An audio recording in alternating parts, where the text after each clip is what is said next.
تو ہم نے معیار متعین کرنا ہے بھائی قرآن و سنت سے، اللہ سے. اللہ تو قرآن و سنت ہی کے ذریعے بتائے گا نا. تو اس میں سب سے پہلا معیار اللہ کا کیا ہے؟ اللہ کہتا ہے جو مشرک ہے، جو اللہ کو نہیں مانتے یا اللہ کے ساتھ شرک کرتے ہیں، ان کی جتنی نیکیاں ہیں، ہر وقت لوگوں کو کھانا کھلاتے رہیں، لوگوں سے اچھے اخلاق سے بات کرتے رہیں. تو اللہ نے قرآن میں فرمایا کَرَمَادٍ اشْتَدَّتْ بِهِ الرِّيحُ فِي يَوْمٍ عَاصِفٍ.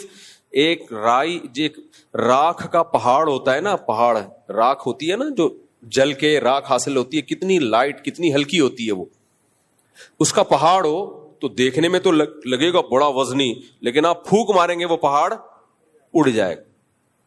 تو اللہ نے کہا کہ تم چونکہ اپنے اینگل سے دیکھ رہے ہو چیزوں کو، اس لیے تمہیں جو مشرک اور کافر لوگ ہیں ان کے عمل دیکھنے میں بہت اچھے لگیں گے. انہوں نے ہسپتال بنا دیے، انہوں نے انسانیت کی ایسی خدمت کی، لیکن وہ وزن میں میرے نزدیک بہت ہلکے ہیں. قیامت کے دن جب ان کو ترازو میں رکھا جائے گا، ان کا ایک پھونک ماریں گے اور وہ اڑ جائیں گے. اللہ نے یہ نہیں کہا کہ ان کا وزن ہے ہی نہیں، بلکہ اللہ نے کہا ان کا وزن بہت ہلکا ہے. وہ اس قابل نہیں ہے کہ ان کو بخشوا دے. ہاں، اس قابل ضرور ہے کہ عذاب میں کمی کا ذریعہ بن جائے. اس قابل ضرور ہے کہ عذاب میں کمی کا ذریعہ، بخشوا نہیں سکتا ان کو. اور اللہ کی نظر میں جو سب سے بڑی نیکی ہے وہ کیا ہے؟ توحید. اللہ کے وجود کو ماننا اور اللہ کو ایک سمجھنا. حالانکہ انسانیت کی نظر میں تو کوئی یہ بہت بڑی نیکی نہیں ہے. اب یہاں ایک سوال پیدا ہوتا ہے کہ اللہ نے یہ اینگل رکھا ہوا کیوں ہے؟ اللہ تعالیٰ اس اینگل سے دیکھتا کیوں ہے؟ یعنی یہ کیا بات ہے کہ آپ اگر مشرک ہیں، اللہ کے ساتھ شرک کرتے ہیں، یا اللہ کے وجود، جیسے ملحد اور ایتھیسٹ لوگ خدا کو مانتے ہی نہیں ہیں، وہ کہتے ہیں ہے ہی نہیں ہے، سب آٹومیٹیکلی خود بخود سب کچھ چلا آ رہا ہے. سوال یہ پیدا ہوتا ہے کہ پھر ایسا وجہ کیا ہے؟ اللہ نے اتنا مضبوط موقف کیوں رکھا ہوا ہے، جس کو میں اپنی زبان میں موقف کہہ رہا ہوں. اللہ کی طرف موقف کا لفظ کی نسبت نہیں کی جاتی، لیکن آسان لفظوں میں سمجھانے کے لیے کہ ایسا کیوں اللہ نے یہ نظریہ ہے کہ بھئی یہ اگر تم کفر کرتے ہو، اللہ کے ساتھ شرک کرتے ہو، تو کوئی حیثیت تمہارے کسی عمل کی اللہ کی نظر میں نہیں ہے. کیوں؟ دیکھیں اس کی وہی وجہ ہے کہ اللہ کہتا ہے، ہم جب کہتے ہیں نا یہ انسانوں کی خدمت کرتا ہے، بہت اچھا ہے، تو اللہ کہتے ہیں سب سے پہلے جس نے تم پر احسانات کیے، جس نے تمہیں پیدا کیا، اس کو تم بھول گئے. میں گھر کی ایک مثال دیتا ہوں، ابا اماں کی. آپ کی پیدائش کا سبب آپ کے والدین بنے. ماں نے آپ کو جنا، دودھ پلایا، پالا پوسا، آپ کے ابا نے آپ کی تعلیم پہ خرچ کیا، آپ کو گھر دیا. ایک طویل عرصے تک آپ ماں باپ کے احسان میں پلے رہے، پل پل پل آپ ماں باپ کے محتاج تھے. جب آپ اپنے پاؤں پہ کھڑے ہو گئے، اب آپ غریبوں کو کھانا کھلا رہے ہو، مسکینوں کو کھانا کھلا رہے ہو، لوگوں کے ساتھ تھینک یو ہنس کھیل کے بات کر رہے ہو. ابا کو لفٹ کرانے کے لیے تیار ہوئی نہیں. دنیا تو کہے گی آپ بہت اچھے ہو، لیکن کوئی عقل مند ہوگا نا جو صحیح اینگل سے دیکھتا ہوگا، وہ کہے گا اس کا کیا فائدہ، جو اپنے تھے ان کو آپ بھول گئے، اور جو غیر تھے ان کو آپ نے اپنا بنا لیا. بلکہ اور تانے ملیں گے آپ کو. تو اللہ کہتا ہے نحن اقرب الیہ من حبل الورید هو اعلم بکم اذ انتم اجنۃ فی بطون امہاتکم. وہ تمہیں اس وقت سے جانتا ہے جب تم ماں کے پیٹ میں چھپے ہوئے تھے. اس وقت تمہاری ماں تمہیں نہیں جانتی تھی، اس وقت سے جانتا ہے. اسی نے پانی کے اندر ایسے سافٹ ویئر انسٹال کیے ہیں کہ ماں کے رحم میں جانے کے بعد اس میں آنکھ، ناک، کان، دل، دماغ، جگر بنتے ہیں. یہ ساری نعمتیں تمہیں اس نے دی ہیں. پھر جب تمہیں دنیا میں لایا، تمہاری ماں کی چھاتی میں اس نے دودھ کے چشمے جاری کر دیے. پھر ماں کو جو ممتا دی، بے پناہ محبت دی، یہ بھی آٹومیٹیکلی نہیں ہے. خدا کا انکار کرنے والے ہر چیز فطرت پہ ڈال دیتے ہیں کہ نیچر نے یہ سکھایا ہے. بھائی یہ نیچر تو اندھی بہری گونگی ہے، وہ کیا سکھائے گی کسی کو؟ اس کے ہاتھ ہیں، اس کے پاؤں ہیں، اس کی ٹانگیں ہیں، اس کے پاس اسپیکنگ پاور ہے جو وہ سمجھائے گی. اللہ نے دیکھو اپنے وجود کو ثابت کرنے کے لیے نا کیسی کیسی مثالیں دی ہیں. ہم یہ کہتے ہیں نا ماں کی محبت نیچرل ہے، تو سانپ میں کیوں نہیں ہے؟ سانپ کی مادہ انڈے جنتی ہے, انڈے دیتی ہے, اور جیسے ہی بچے نکلتے ہیں کھانا, بچے سب سے پہلے ماں سے دور بھاگتے ہیں سانپ کی مادہ کے. نہیں آئی میرا خیال ہے بات. اگر یہ نیچرل ہوتا تو سانپ کی جو بچے جب وہ جنتی ہے تو اس کی ممتا کہاں چلی جاتی ہے اس وقت؟ آپ کہہ سکتے ہو تو زہریلا جانور ہے سانپ, تو اس کی نیچر ہی یہی ہے کہ وہ محبت ہی نہ کرے کسی سے. مچھلیوں کو دیکھ لو آپ, میں نے تو ایکویریم میں مچھلیاں بہت پالی ہیں. مچھلیاں تو زہریلی نہیں ہوتی, کتنی پولائٹ سی مخلوق ہے مچھلی, فش آرام سے یوں یوں یوں تیر رہی ہوگی. مچھلیاں جب انڈے دیتی ہیں پہلے تو انڈے کھا جاتی ہیں, وہ انڈے جو بچتے ہیں اس سے چھوٹی چھوٹی مچھلیاں نکلتی ہیں, پھر ان کو بھی کھاتی ہیں. وہ ماں خود اپنے بچوں کو کھاتی ہے. جو بچہ بچ نکلنے میں کامیاب وہ جی لیتا ہے, ورنہ اکثر بچے ماں بولو کھا جاتی. اور بھی مخلوق ہے ایسی, کچھ جانور ایسے ہیں جن میں ماں بچہ جن کے کھا جاتی ہے, اور کچھ جانور ایسے ہیں جن میں ماں کی بچے سے محبت ہوتی ہے, اور کچھ ایسے بہت زیادہ ہوتی ہے, اور کچھ ایسے اتنی زیادہ ماں بچے سے محبت کرتی ہے کہ اپنی جان دے دیتی ہے, بچے کو بچا لیتی ہے. تو اس سے پتہ چلتا ہے بھائی یہ خود بخود نہیں ہے, یہ ایک مینجمنٹ ہے. فطرت نے ہر ماں میں اس کی جو ہے نا ایک خاص طریقے سے محبت کے سافٹ ویئر انسٹال کیے ہوئے ہیں. کسی میں محبت زیادہ ڈال دی ہے, کسی میں کم ڈال دی ہے, کسی میں بالکل بھی نہیں ڈالی, اور کسی میں نفرت ڈال دی ہے, اور کسی میں بہت زیادہ نفرت ڈال دی ہے. تو یہ ماں کی محبت کو ہم نیچرل کہتے ہیں, یہ اپنی زبان میں کہتے ہیں, ورنہ نیچرل اصل میں اس دنیا میں کچھ بھی نہیں ہے, سب خدا کا پیدا کردہ ہے. اب جب آپ دیکھتے ہو نا کہ کون سے جانور ہیں جن کے ماں کے دل میں, اچھا کچھ جانور ایسے ہیں کہ ماں تو محبت کرتی ہے, باپ نہیں محبت کرتا بچوں سے. جیسے اکثر جانوروں میں باپ کے دل میں کوئی محبت ہوتی ہے بچوں سے. بھائی بکری اپنے بچے کو پالتی ہے, بکرا پالتا ہے جس کے بچے ہیں, مجھے لگ رہا ہے آپ لوگ کے یہاں پالتا ہے, مجھے خیال بھی چپ بیٹھے ہیں. بکری بچے کو پالتی ہے, بکرا نہیں پالتا.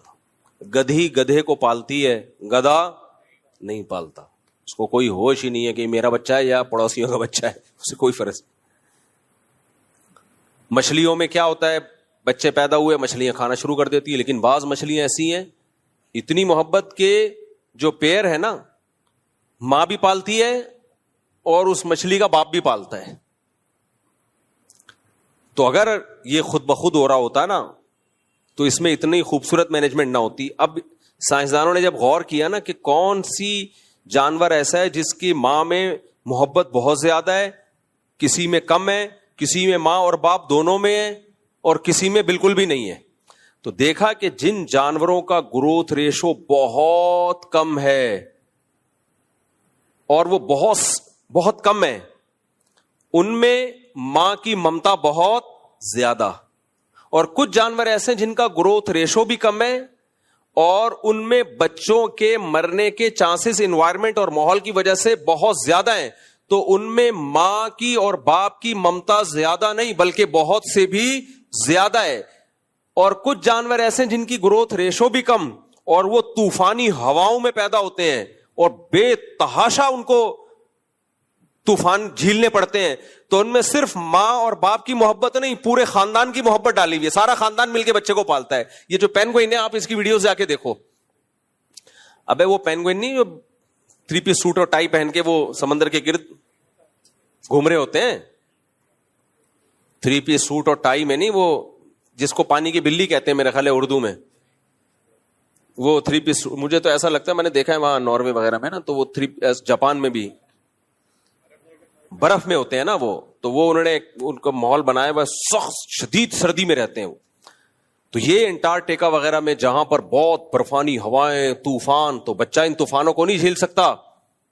تو اس کے لیے اللہ نے میں نے کتاب پڑھی ہے اس پہ, ڈاکومنٹری نہیں دیکھی, ایک سائنٹسٹ کی میں نے کتاب پڑھی ہے, کئی سال ہو گئے, پوری مجھے یاد نہیں ہے وہ, کہ کیسے اس کی ماں اور باپ دونوں مل کے ایک بچے کو پالتے ہیں. ہم ایسے 19 کو نہیں پال سکتے جیسے وہ, چڑھاتا رہوں گا میں, چڑھاتا رہوں گا, جیسے وہ, اللہ نظر سے بچائے. تو جیسے وہ ارشاد بٹی نے مجھ سے پوچھا تھا نا کہ آپ یہ قوم کی خدمت کر رہے ہیں,